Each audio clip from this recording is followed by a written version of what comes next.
राधे राधे भक्तों, आपको आज हम मोक्षदा एकादशी की कथा सुनाने जा रहे हैं।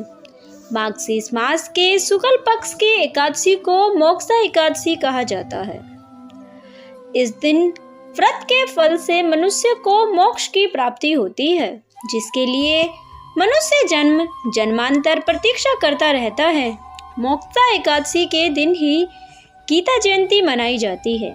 इस दिन भगवान कृष्ण के मुख से पवित्र भगवत गीता का जन्म हुआ था। मोक्षदा एकादशी का सार भगवान श्री कृष्ण ने स्वयं अर्जुन से कहा था।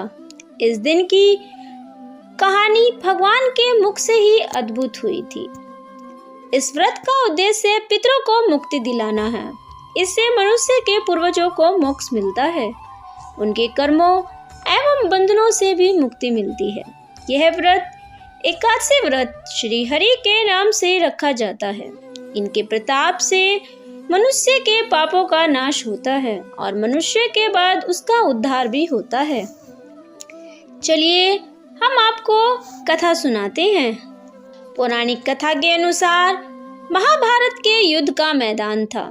महाराज युधिष्ठिर के अनुज अर्जुन सामने अपने बुजुर्गों को देखकर उनके विरुद्ध शस्त्र उठाने का साहस नहीं जुटा पा रहे थे। तब महाराज युधिष्ठिर ने कहा, हे भगवान, आप तीनों लोकों के स्वामी, सबको सुख देने वाले और जगत के पति हैं। मैं आपको नमस्कार करता हूँ। हे देव, आप सबके हितैषी हैं, अतः मेरे संशय को दूर कर मुझे बताइए कि मार्गशीर्ष एकादशी का क्या नाम है। इस दिन कौन से देवता का पूजन किया जाता है? इस व्रत की क्या विधि है? यह सब आप मुझे बताइए। भक्तवत्सल भगवान श्री कृष्ण कहते हैं कि हे धर्मराज, तुमने बड़ा ही उत्तम प्रश्न किया है। इसके सुनने से तुम्हारा यश संसार में फैलेगा।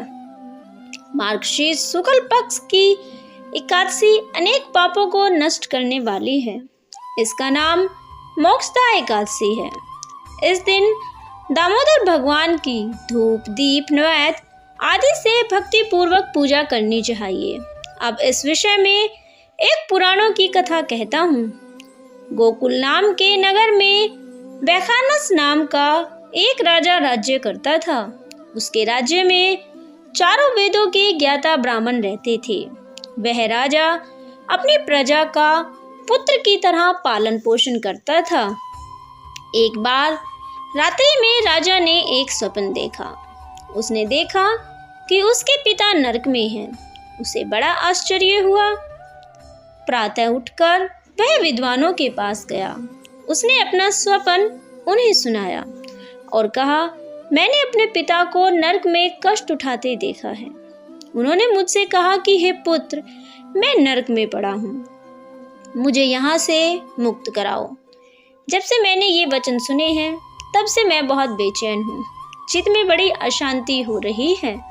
मुझे इस राज्य, धन, पुत्र, स्त्री, हाथी, घोड़े आदि में कुछ भी सुख प्रतीत नहीं होता। हे विद्वानों, आप मुझे बताइए कि मैं क्या करूँ। राजा ने कहा, हे ब्राह्मण देवताओं, इस दुख के कारण मेरा सारा शरीर जल रहा है। अब आप कृपा करके कोई तप, दान, व्रत आदि ऐसा उपाय बताइए जिससे मेरे पिता को मुक्ति मिल जाए। उस पुत्र का जीवन व्यर्थ है जो अपने माता पिता का उद्धार न कर सके। एक उत्तम पुत्र जो अपने माता पिता तथा पूर्वजों का उद्धार करता है, वह 1000 मूर्ख पुत्र से भी अच्छा होता है। जैसे एक चंद्रमा सारे जगत में प्रकाश कर देता है, परंतु 1000 तारे नहीं कर सकते। ब्राह्मणों ने कहा, हे राजन, यहाँ पास ही भूत, भविष्य और वर्तमान के ज्ञाता पर्वत ऋषि का आश्रम है। आपकी समस्या का हल जरूर करेंगे। ऐसा सुनकर राजा मुनि के आश्रम पर गया। उस आश्रम में अनेक शांत चित्त योगी और मुनि तपस्या कर रहे थे। उसी जगह पर्वत मुनि भी बैठे थे।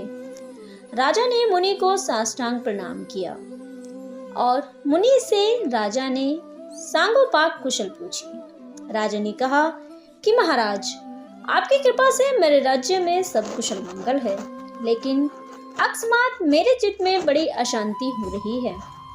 ऐसा सुनकर पर्वत मुनि ने आंखें बंद कर ली और वह भूत विचारने लगे। फिर बोले, हे राजन, मैंने योग के बल से तुम्हारे पिता के कुकर्मों को जान लिया है। उन्होंने पूर्व जन्म में काम आतुर होकर एक पत्नी को रति दी, किंतु सोत के कहने पर दूसरी पत्नी को ऋतुदान मांगने पर भी नहीं दिया।